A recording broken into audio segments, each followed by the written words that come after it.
Om.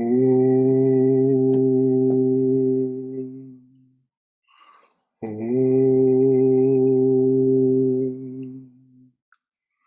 Om Sahana Vavatu Sahano Bhunaktu Sahaviryam Karavavahai Tejasvina Vaditamastu Ma Vidvishavahai. Om Shanti Shanti Shanti. May the Divine Being look over us lovingly as a mother and father. Om, may the Divine Being look over us lovingly as a mother and father. May the Divine Being support and nourish us as a mother and father. May we have the strength and skill to study together the art of spirituality. May no misunderstandings arise amongst us. Om, peace, peace. Peace, beneficence, beneficence, beneficence to us and to all beloved beings everywhere. Well, good evening and namaste to you all. Welcome to our concluding meetings about Swami Vivekananda's Jnana Yoga. I don't know whether we will finish tonight or not, but we're very close to the end. Before we start, are there any comments or questions left from previous meetings that remain, so to speak, undigested?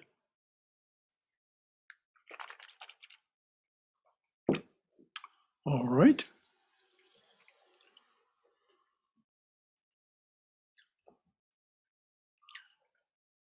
The Swami is speaking about after realization. No more will you think of jealousy and punishments. They will all vanish, and love, the great ideal of love, will be so powerful that no whip and cord will be necessary to guide mankind aright. No whip and cord will be necessary to guide mankind aright.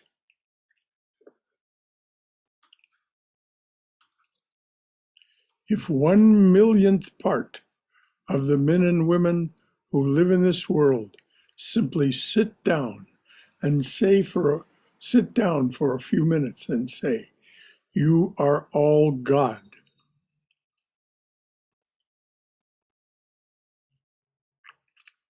O ye men, and O ye animals, and living beings, you are all the manifestations of the one living deity. If 1/1,000,000th of the men and women who live in this world simply sit down for a few minutes and say, "You are all God.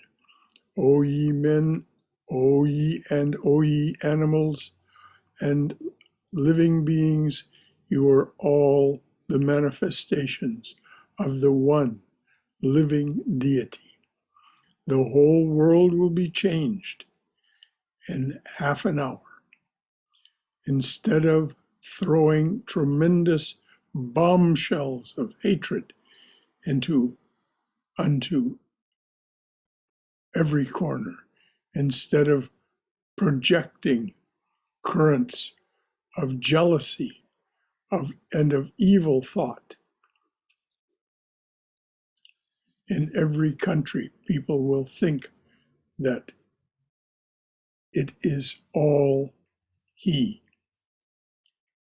He is all that you see and feel. He is all that you see and feel. How can you see evil until there is evil in you? How can you see the thief unless there is sitting in the heart of your heart? Unless he is there. How can you see the thief unless he is sitting there in the heart of your heart? How can you see the murderer until you are yourself the murderer? Be good, and evil will vanish from you. The whole universe will thus be changed. This is the greatest gain to society. This is the great gain to the human organism.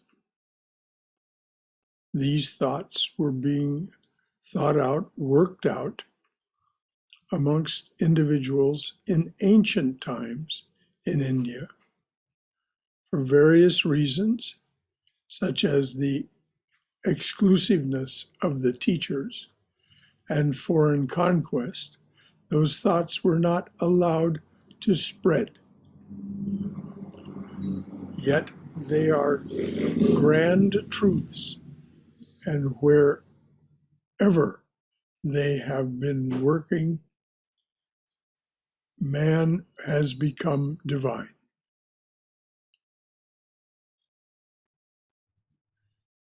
So the Swami is about to make a turn now to talk a little bit about Sri Ramakrishna, though I don't think by name. So is there anything anyone would like to add to what's been said from their own wisdom or experience, or any concern or question that any of this raises? That is so true, Brother Shankara. Like Swami said, you are all God and you are all the manifestations of one living deity. If whole world will be changed in half an hour, it's true, but that's a wishful thinking, isn't it?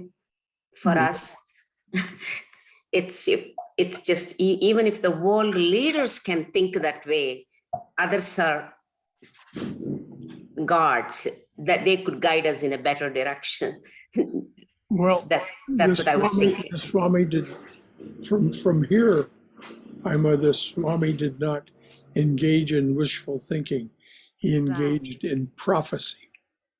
Yes, it is true. He is saying that this will happen. We must understand that from Swami Vivekananda's point of view, the birth of Sri Ramakrishna was the beginning of the new golden age, the new Satyuga. His birth in this world was the beginning of the new golden age. And this we just read last night. You just read those words yourself. Yes.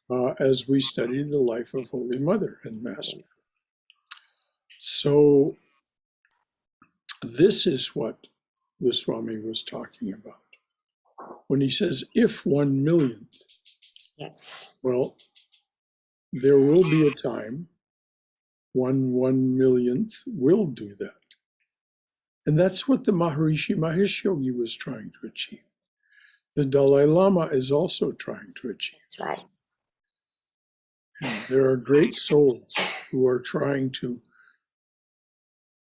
serve this great spiritual wave that came into this world and fulfill what is Swami Vivekananda's prophecy.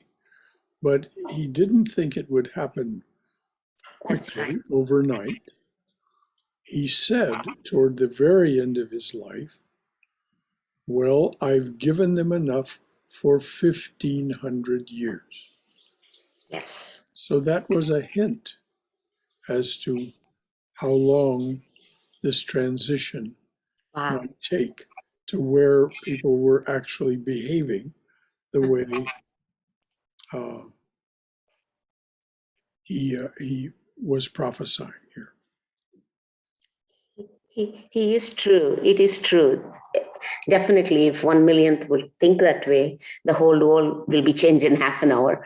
I hope it does happen someday, like you said, in 1,500 years. Hopefully. Well, it's probably not going to happen in our lifetime, but that doesn't mean we shouldn't do it. Oh yeah, definitely. We definitely we should are on that path. we should do it, so that every little shining light in the darkness helps. It helps. The Kaliyug is a dark, dark time. There's no two ways about it. But there's also a great brightness increasing in the world. Yes. So thank you, Jaime. Anything Thank else from anyone? Shankara, Yes, Sumesh. yes, where it says that you will not see a murderer unless the murderer is in your heart. And what I understand is that even if somebody has committed a murder, for example, it doesn't mean that you are labeling, like the only thing you are seeing in that person is a murderer and not seeing him as a human being. Like if I shouted at my son or something happens, it doesn't mean that I'm an angry man. Like that's not how I should. Like it's just that one of the things somebody might have done is committed a murder, but not to see him or her as a murderer. Is that what it is referring to? Saint Francis of Assisi said, "True compassion and love cannot shine from your eyes or come from your lips until you too admit you are capable of any act." We do not know what we are capable of doing if the circumstances seem to us to warrant that particular action. We are capable of the most dreadful things. We're also capable of the highest. So the more we direct our attention toward the highest, the more we will, and the more we're honest with ourselves about who we are, the purer we become. And in that purity is the dawn of this realization that the Swami is speaking of. And it comes little bit by little bit for each of us. So is that good, Somesh, or is there more? You said something about when we see the, I'm forgetting the exact phrase you used, when we see the purity in our heart, and I don't know what that means. Like, what does that mean? Well, the purity in your heart is what is true of you, Sumesh. That is the truth of your being. But that reflection has been corrupted by all the upadis, all of the ignorance. It's not that the reflection isn't there. The reflection is perfect. But our ability to receive it is clouded by all of these misapprehensions we have about who we are and what the world is. So that purity of heart is always there. It is the nature of our being. But we don't perceive it. We don't feel it until we do spiritual practice. When we do spiritual practice, we'll get glimpses otherwise. We'll get glimpses of that truth. But as Winston Churchill, rascal and asura though he is, he was very insightful, and he said, many people stumble over the truth and then get up and walk on as if nothing had happened. Well, let us not be those people. When we have these peak experiences, when we stumble over the truth, let it turn into spiritual practice for us. And I think that's true of everyone who's here on the screen this evening, that we do spiritual practice so that we will manifest the truth of our being rather than the misapprehensions and misunderstandings that are our limitations and our ignorance.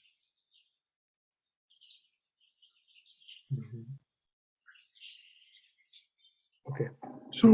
So clearly, if you holler at your son, that's just a moment in time.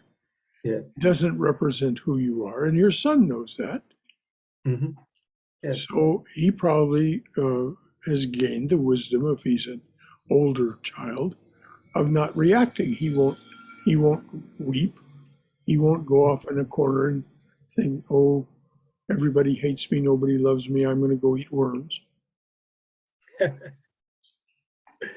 So, It's funny you say that, because it's not him, but I realize that I have labeling of people that, this person is a good person, this person is a little shrewd, this person, so I have that. And in fact, that's what's in the way of not able to see those people.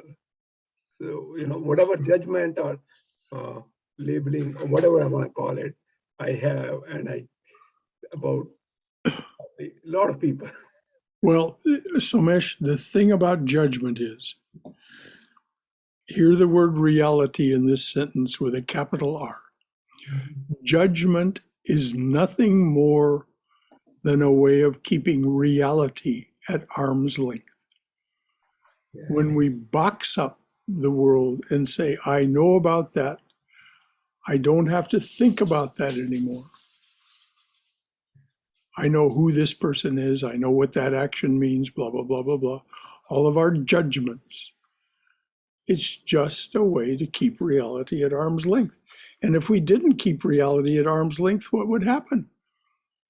Of course, we would be illumined. So we're all doing it all the while in grosser or more subtle forms.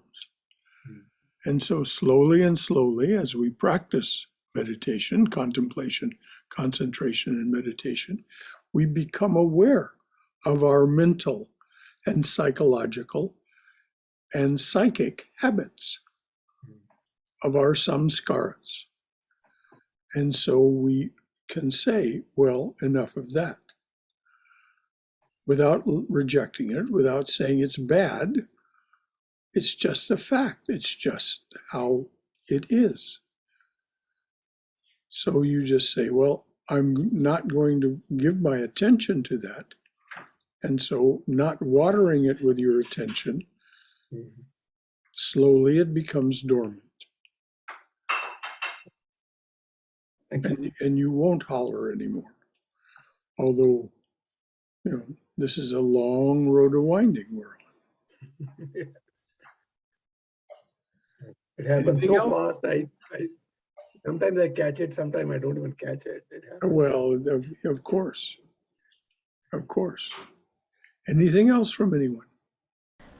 Brother Shankara, probably as an individual practitioner, my question is not that significant, but out of curiosity, more or less, are we in Kaliyug or Satyuga? I thought yesterday we were reading that advent of Sri Ramakrishna started as According to what we read, the Satyug began with Sri Ramakrishna's advent.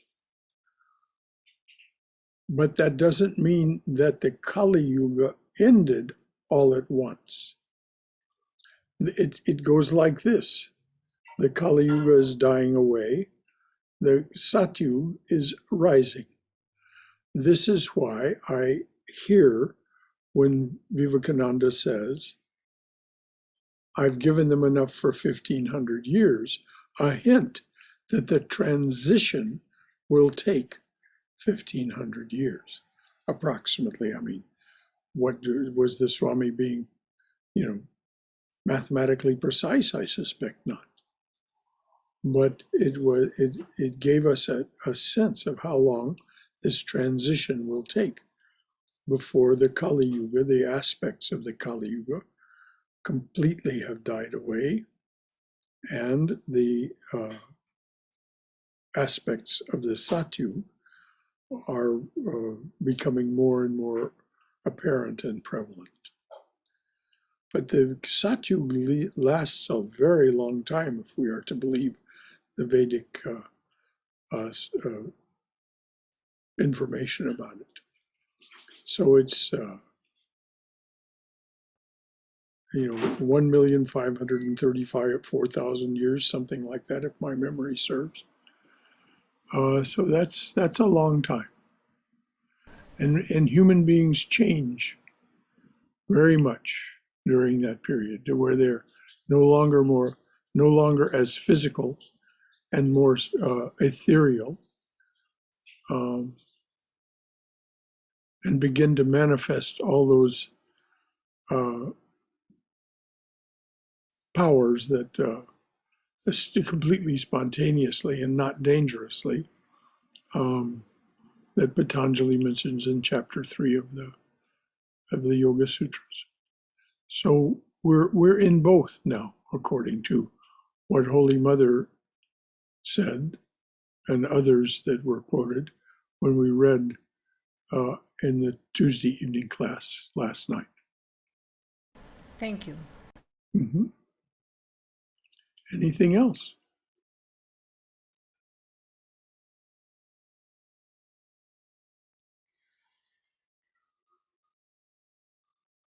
Okay.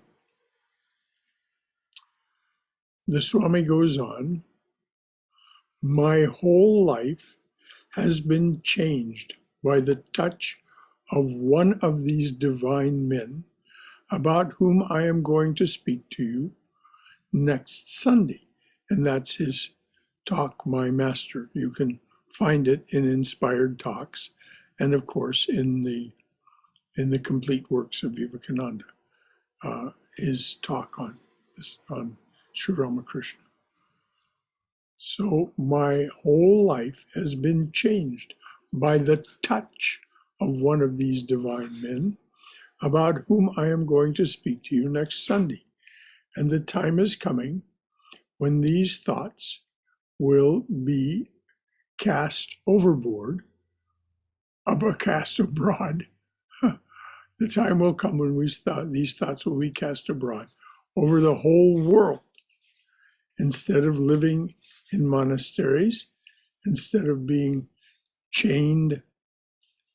instead of being confined to books of philosophy, to be studied only by the learned, instead of being the exclusive possession of sects and of a few of the learned, they will be sown broadcast over the whole world so that they may become the common property of the saint and of the sinner, of men and women, and of children, of the learned and of the ignorant. They will then permeate the atmosphere of the world, and the very air that we breathe will say with every one of its pulsations, "Thou art that." This great saying from the Upanishads, "Tattvamasi," thou art that. And so this is his prophecy of the nature of the Satyuga. And the whole universe, with its myriads of suns and moons, through everything that speaks, with one voice will say, "Thou art that." So that's the end of the Swami's talk on the real and the apparent man. I'm going to read this again from this My Whole Life, Vivekananda. What he's speaking of is his experience as a young man in his late teens, he came to Sri Ramakrishna. Sri Ramakrishna touched him. And at first, Vivekananda resisted it. What happened as a result of that touch? He said, "What are you doing to me? I have my mother and father at home." And so Sri Ramakrishna said, "Well, it doesn't have to happen all at once." And he withdrew what he had given. But over a short time, Vivekananda came to accept it. And for the next 5 years, he was trained by Sri Ramakrishna. And that training continued right up until the very day of Sri Ramakrishna's death.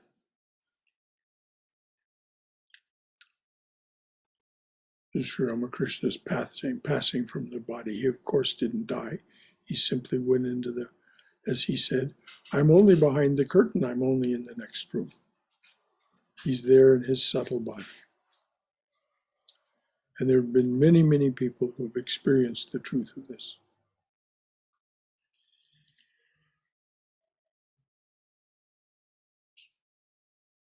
And as we read last night, there are various stories about when he would return to human form, 100 years, 200 years, and so on. But nevertheless, the promise is that he will, to continue this, to continue to bring this great wave of spirituality in the world, into the world.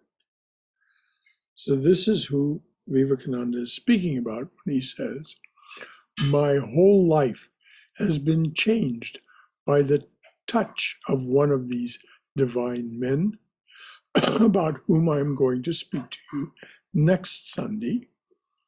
And the time is coming when these thoughts will be cast abroad over the whole world.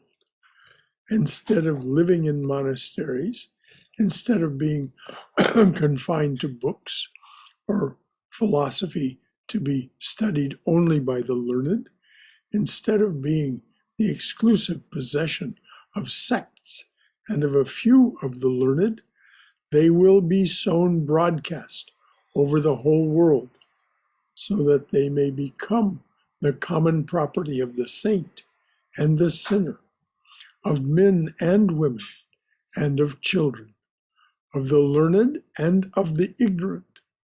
They will then permeate the atmosphere of the world, and the very air that we breathe will say, with every one of its pulsations, Tattvamasi, that thou art. And the whole universe, with its myriads of suns and moons, through everything that speaks, with one voice will say, Tattvamasi, that thou art."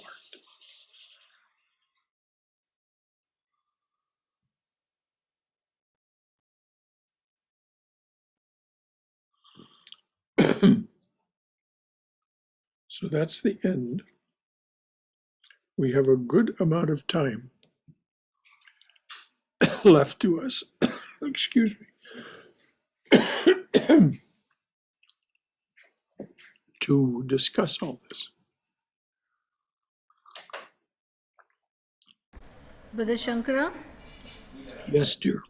his statement that all this will soon be cast abroad, that's definitely happening. As we see, the internet is teeming with videos and whatnot about that. Yes, yes, yes. You're very, very perceptive, Swayam. This is happening. And it's accessible to anyone with any kind of device that has access to the internet.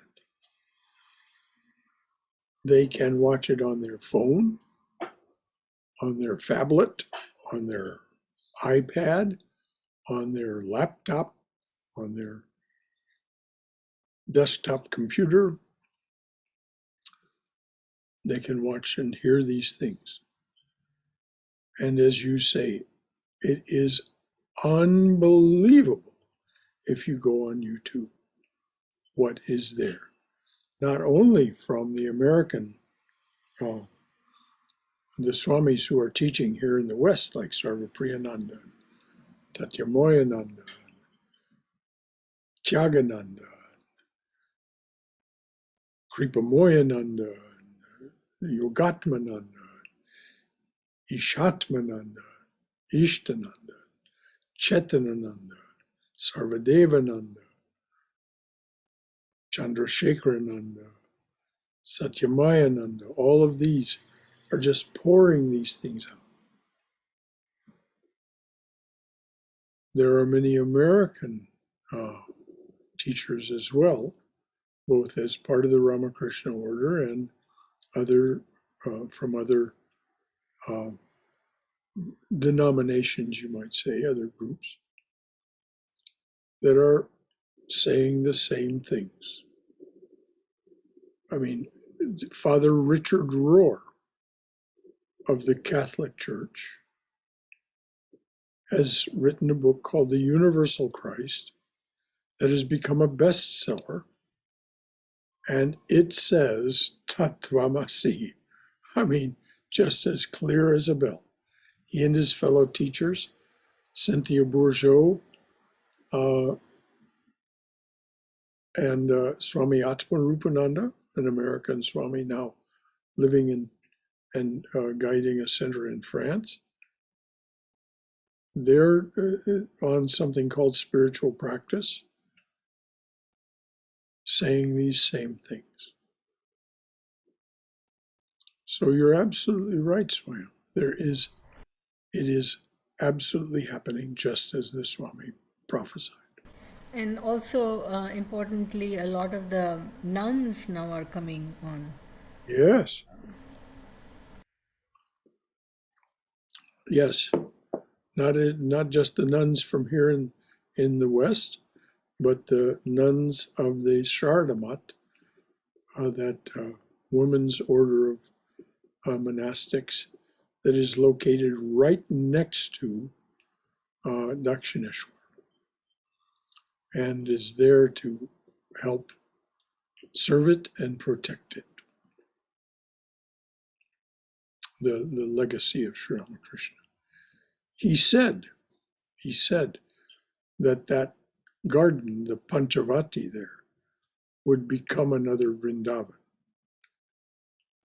And so, what a thought. You're right, Swayam, and I was neglecting that. But you're right, the nuns are very much a part of it. The American nuns from San Francisco, Santa Barbara, Hollywood, Gita Prana and Shuddhatma Prana, who are posted to the Ridgely, the Vivekananda retreat Ridgely. And their work is also available online.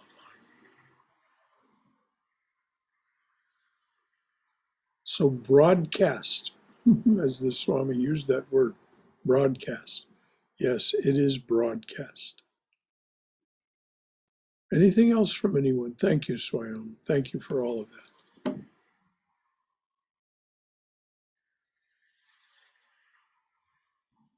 Well, what does this give rise to in you? What does this awaken in you?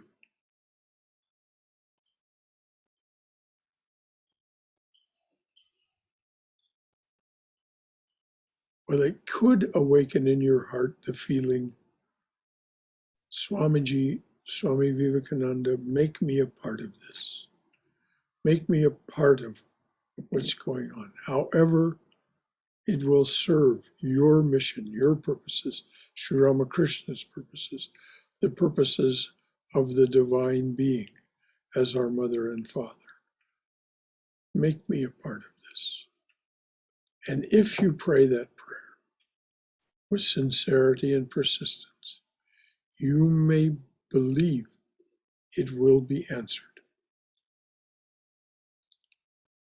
This is not spoken from ignorance. This is spoken or speculation. This is spoken from personal experience.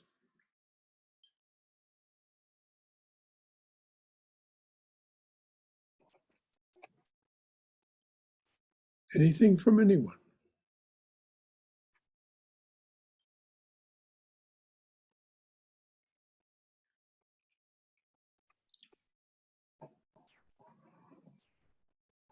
I would say that it definitely intellectually, it makes a lot of sense. And whenever I'm upset or on anything, it really helps to realize that that the self with the capital S is that is always that's Sachidananda, and that's always happy, and that's always like the pure. And it's just that this world appear like this also.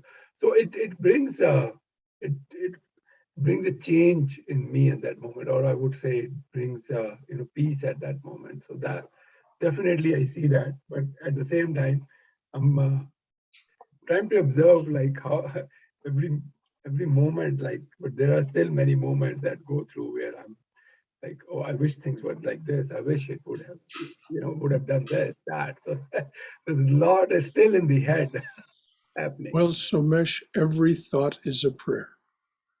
Every thought, as Hafiz says, is an innocent step on the path.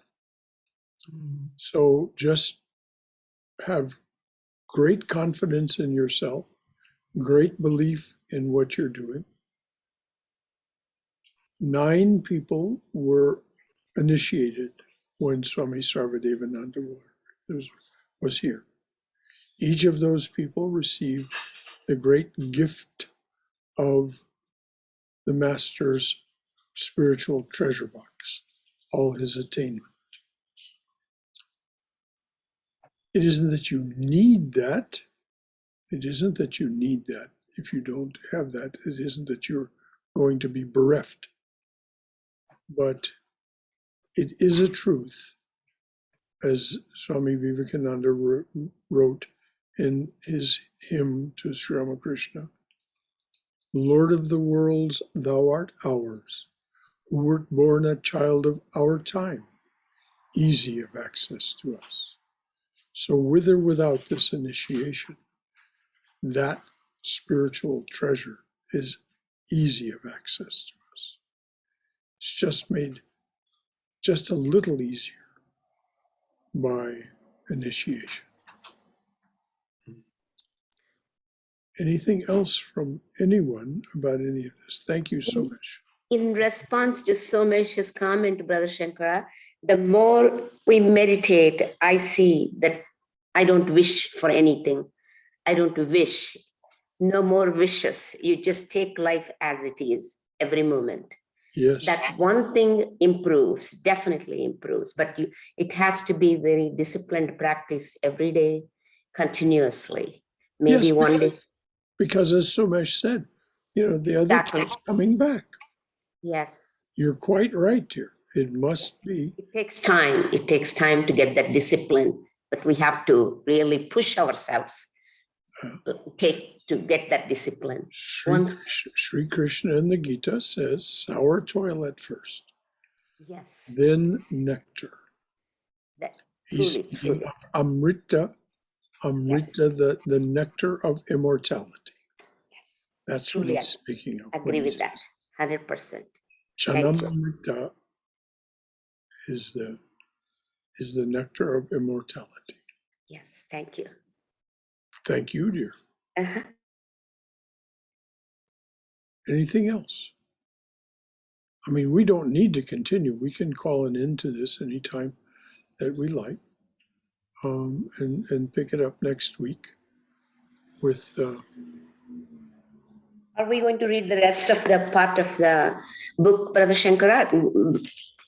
Swami discussed some of his thoughts on universal religion and all that at the end of the book. Are we going to continue reading? That's not really part of Jnana Yoga. That was just. Okay. Yes. We're going to move on to something. We're going to move on to the book Divine Grace by Swami. Divine Grace, oh, that would be great. Yes. Yeah. that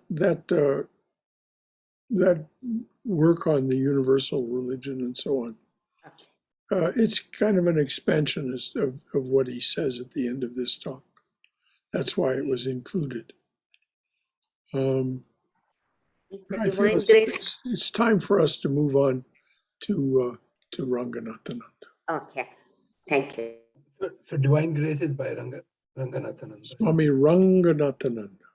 Okay, I need to get that book.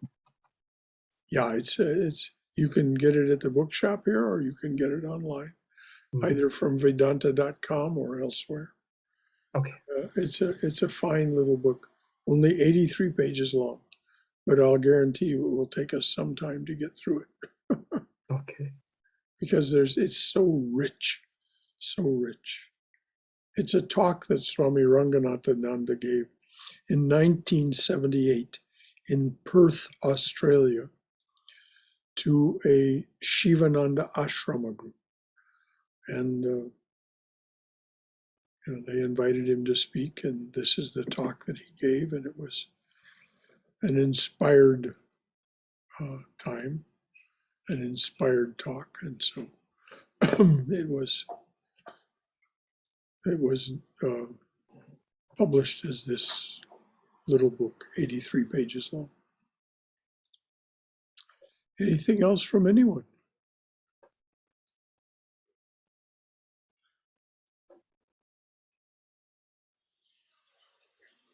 All right, let's just say this and see if there's any reaction from any of you. That will be fine.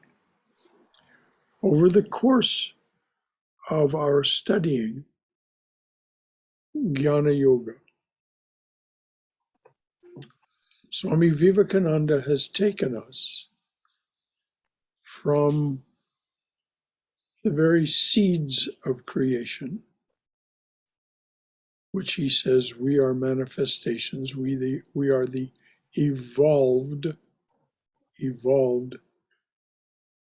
seeds that were born with the manifestation of Jagat itself.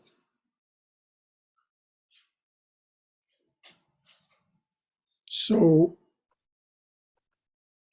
we have been evolving according to that formulation of Swami Vivekananda for 13.7 billion years.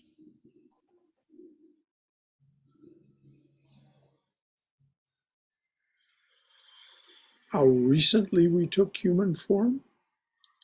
Well, the Earth is 4 billion years old. The earliest detectable signs of life on the Earth are somewhat over 2 billion years old. So we are the Earth itself. We are that which is manifesting as the earliest forms of life, and then the evolving forms of life, up until human beings emerged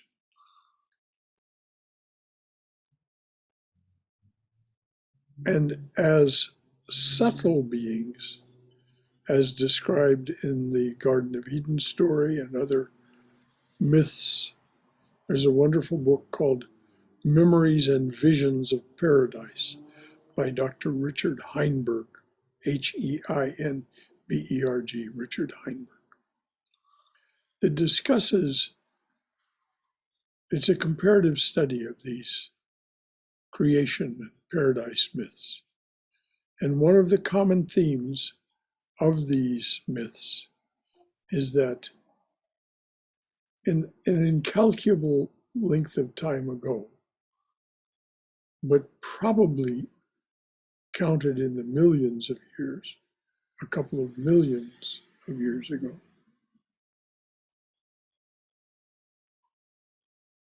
human beings emerged as ethereal beings.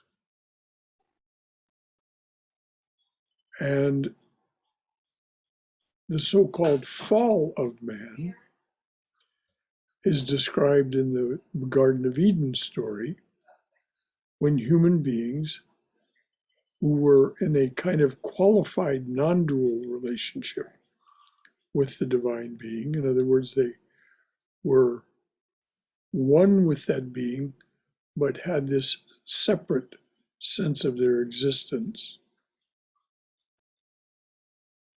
they desired to know the world of duality. And so, as in the Garden of Eden story, it says, they ate of the tree of the knowledge of good and evil, which they had been forbidden to do. But of course, God being omniscient, knew perfectly well that that was not what was going to happen. And so then the other yugas began, we can say. The golden age ended, and the other ages began. And in each of the successive ages, the bull of Dharma lost a leg, until now, at the end of the Kaliyuga, the bull of Dharma has no legs. Even the leg of truth has been eaten away, and so it remains to be restored. And it's interesting that Heinberg points out that in this book, in his book, that the Lakota and Dakota peoples have a precisely parallel idea of this creature of Dharma, which of course they revere as a bison, because cows didn't exist in the North American continent, but bison did. And so the creature of Dharma as conceived by them is a white bison, white buffalo. But their formulation, their wisdom keepers tell us that that creature is in the same condition as what is spoken of as the bull of Dharma in Sanatana Dharma, Sanatana, the proper name for Hinduism. So here we are, having evolved to this point in this Kali Yuga,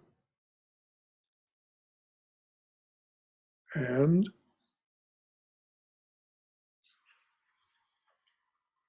so the issue becomes, how do we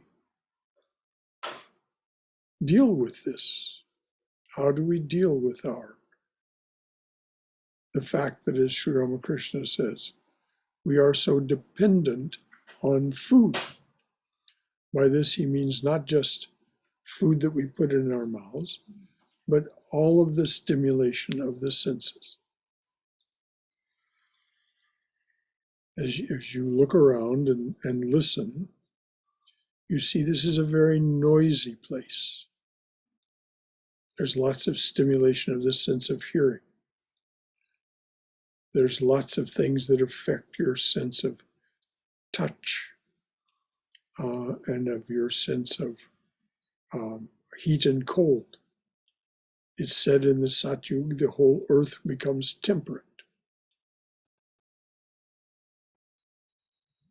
There is no dramatic seasons.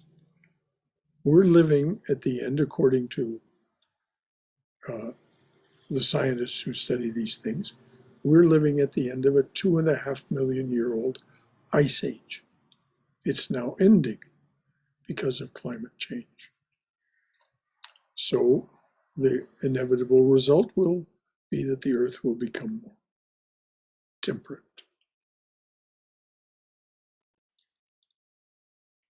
So how do we deal with this? Well, this is what Swami Vivekananda was exhorting us to. in these last 3 lectures of Jnana Yoga, particularly this, the real and the apparent man.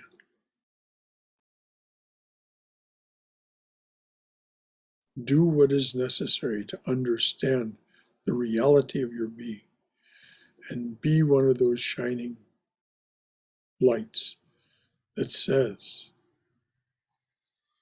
I am that, thou art that.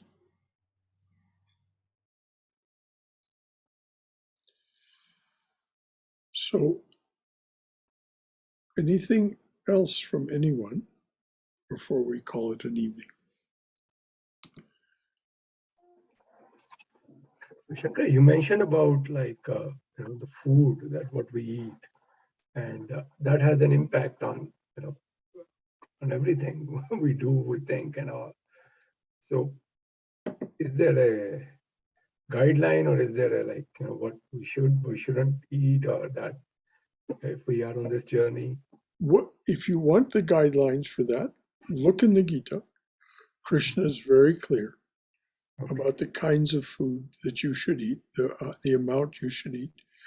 He says, eat sattvic foods. Mm-hmm. Don't eat tamasic and rajasic foods. It doesn't have anything to do with being vegetarian.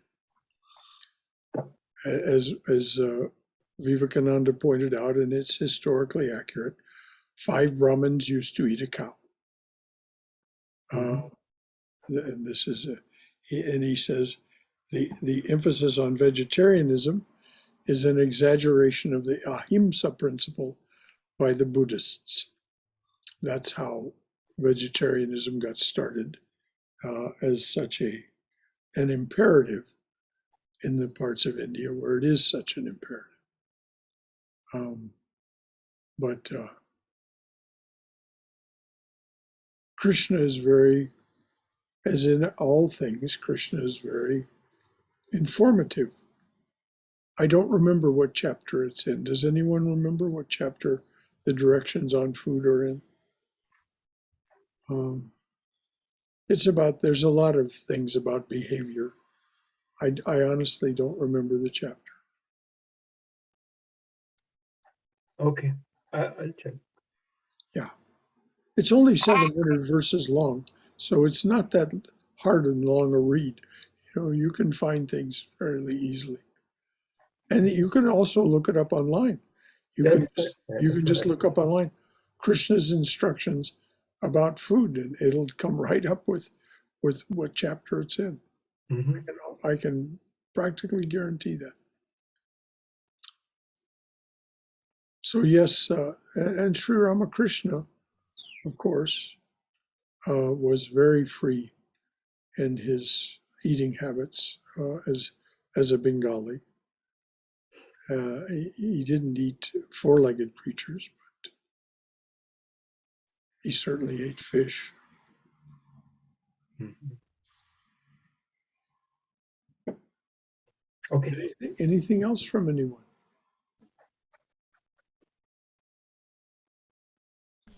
Brother Shankara, Yes, dear. is there a difference between oneness and divine oneness? To give a context, I was watching a video yesterday by Swami Samarpanananda from India, and he mentioned that it was on Advaita, and he said Advaita is not duality, it's not oneness, it's divine oneness. And I'm not sure. Well, the distinction he was trying to make is that consciousness is primary and is not plural. So there is no sense of one or two. The minute you say one, it implies more than one. So the divine unity is this non-plurality of consciousness. We experience oneness in Savikalpa Samadhi, but we still, because it is an experience, we see ourselves as part of that oneness. This is not divine oneness. There is no plurality, no experiencer in the highest or divine oneness, which is only realized in nirvikalpa samadhi. But we can't say anything about that because there's nothing that can be said. It is the peace that passeth all understanding. It has no concepts or words attached to it. So this is the distinction I'm hearing when you quote the Swami this way. Thank you. That makes it clear. Anything else?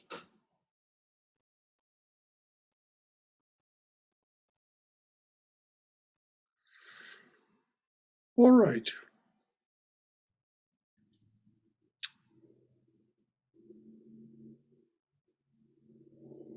I invite each one of us to consider this. As the Swami pointed out repeatedly in this series of talks, the truth initially cannot be found outside of us. We must first find the truth, the profound, deep, real truth with a capital T within ourselves. Then we can see it outside as well. That all is the divine being, that consciousness is not plural. It's primary. It is. It is not plural. But first we find the truth within. And there's only one way to find this, and that is to do the practices necessary to turn ourselves inward. Each of the yogas, each of the 4 yogas, has a workbook for doing this. And we study each one of those yogas month by month by month. In June, we're taking up Bhakti Yoga, then again Karma Yoga, then Raja Yoga, then Jnana Yoga, and so on. So whatever your temperament or disposition, whatever, as the Native Americans say, is the bent of your nature, there is a path or combination of paths that is appropriate for you. As Swami Vivekananda said, each soul is potentially divine. The goal of human life is to manifest that divinity, to make real that potential. The goal of human life is to manifest that divinity.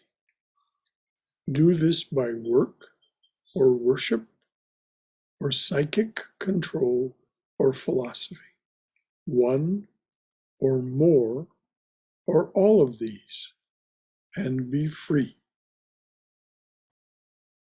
So work is Karma Yoga, worship is Bhakti Yoga, psychic control is Raja Yoga, philosophy is Jnana Yoga or Advaita.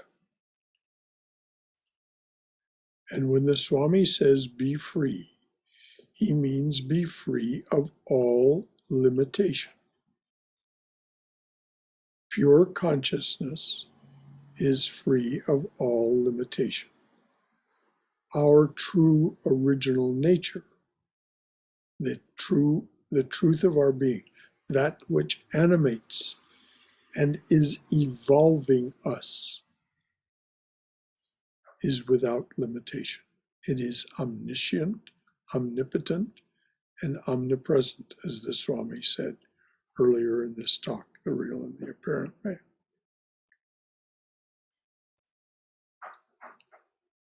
Now, the fact that each of us is still experiencing limitation, and I certainly am one with you in that, means that our task is not finished.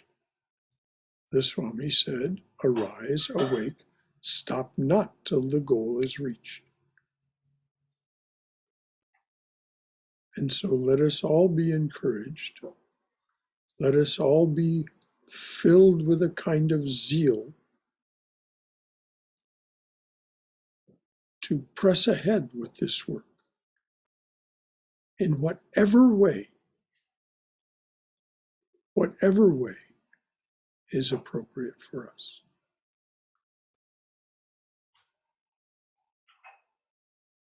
Each of us has our own sadhana, our own spiritual journey. In some ways they are similar, and in some ways they are wildly different. Well and good, absolutely fine. Okay, it's a minute after the half hour. Any final thought from anyone? Yes, I found in the Bhagavad Gita where Krishna talks about the foods, Oh, yes. the three kinds of faith. He says, men of sattva like foods which increase their vital force, energy, strength, and health. Such foods add to the pleasure of physical and mental life. They are juicy, soothing, fresh, and agreeable. But men of rajas prefer foods which are violently bitter, sour, salty, hot, pungent, acid, and burning. These cause ill health and distemper of the mind and body. And men of tamas take a perverse pleasure in foods which are stale, tasteless, rotten, and impure. They like to eat the leavings of others. So there's What chapter? What chapter is that, please? That would be chapter 17. Okay. Three kinds of faith. Yeah. Okay, there you are, Somesh, chapter 17. Thank you, Brahmadas. Thank you. Brahmadas is extremely good at looking up things. Must be good at something. Well, no, you're good at many things, dear. That is true. That's why you're named Brahmadas, That's right. servant of the Creator. So, thank you. Anything else from anyone? This book has been a wonderful journey, Brother Shankara. Oh, yes. The path is paved. Yeah, it has. Like reading the words of the Swami aloud, reading and listening to you say them, they sink in more. And I feel the Swami is closer to me, more present, almost like he's speaking to me. But Well, really, yeah, reading and listening at the same time really makes it sink in. yes. And the Swami is present with us. He said, when he left the body, he said, I'll be more effective outside the body than I have been in the body. And so ironically, that's what Obi-Wan Kenobi said just before Darth Vader took him out. I thought that was interesting. Yes. Well, I don't think that's accidental. Joseph Campbell, who was at one time in his life president of the Ramakrishna Vivekananda Society of New York, the East Side Center, he was the man who helped George Lucas develop the Star Wars idea and the characters, I've no doubt.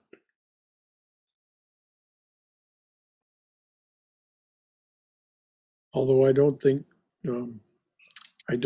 Joseph Campbell conceived of Jar Jar Binks. The character Darth Vader is actually a great character because he's got depth. I mean, he's not pure evil. I mean, you see how he develops from a brave guy into what he became, but there's still some good in him at the end. I think that's what makes it such a great. Oh yes, yes. The hero's journey is oftentimes leads to very strange places.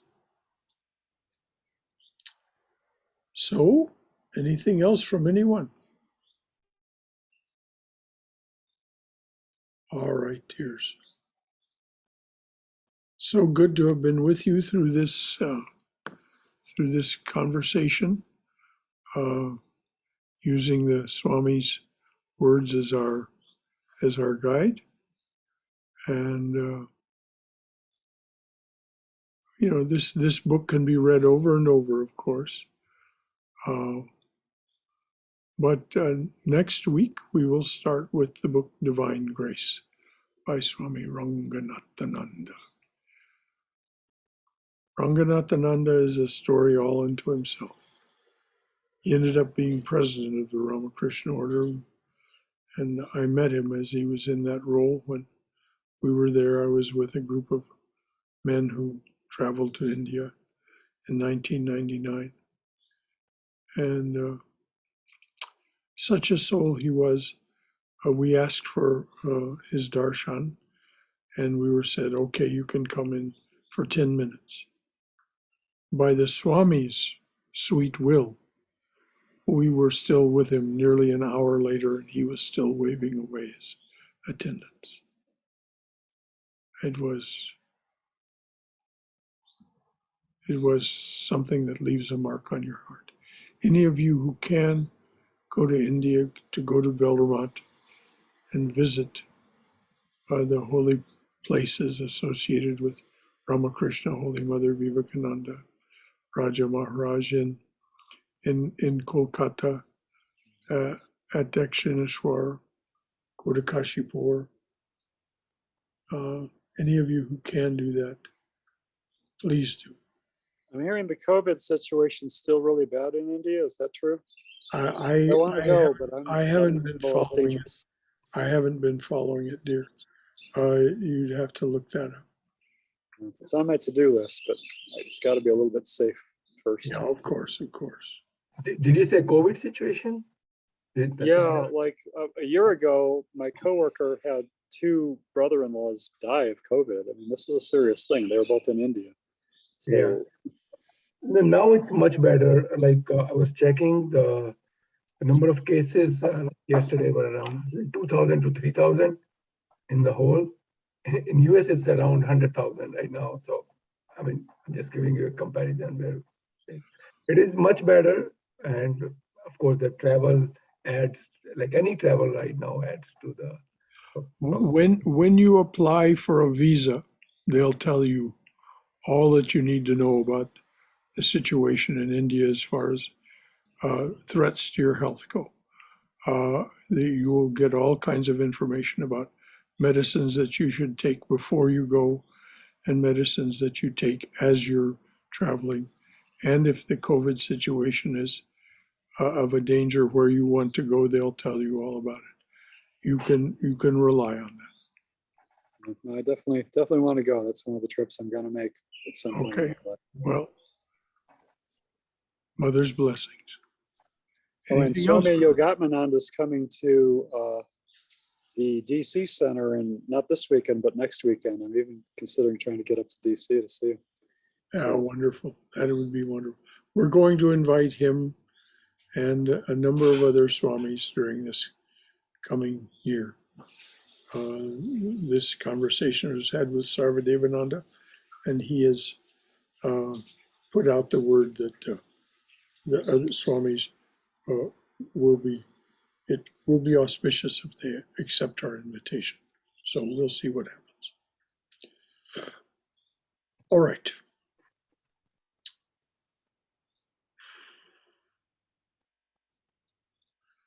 Dearest beloved, a flower at your feet for each one who comes to your open door.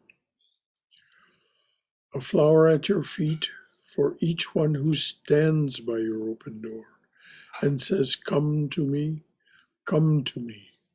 offering to break this world's chain that binds us down to ignorance, suffering, and death. A flower at your feet for each one who takes the path that you have struck through this, your jungle world. Om Shanti, Shanti, Shanti. Peace and beneficence, peace and beneficence, peace and beneficence be unto us and to all beloved beings everywhere. Jai Shri Guru Maharaj Ji Ki Jai. Durga, Durga, Durga. You know the rest of the words that go with that? May you all be well. May you all be safe. May you be cheerful and have peace of mind. Until we meet again, the next opportunity, of course, will be Saturday. And then Sunday, a talk on mantra yoga is practiced by bhaktas. And the title of the talk is something wrong with your mantra? It's a comment by Swami Krishnananda. I'll explain. Until then, dears, a sweet good night to you all. Thank you.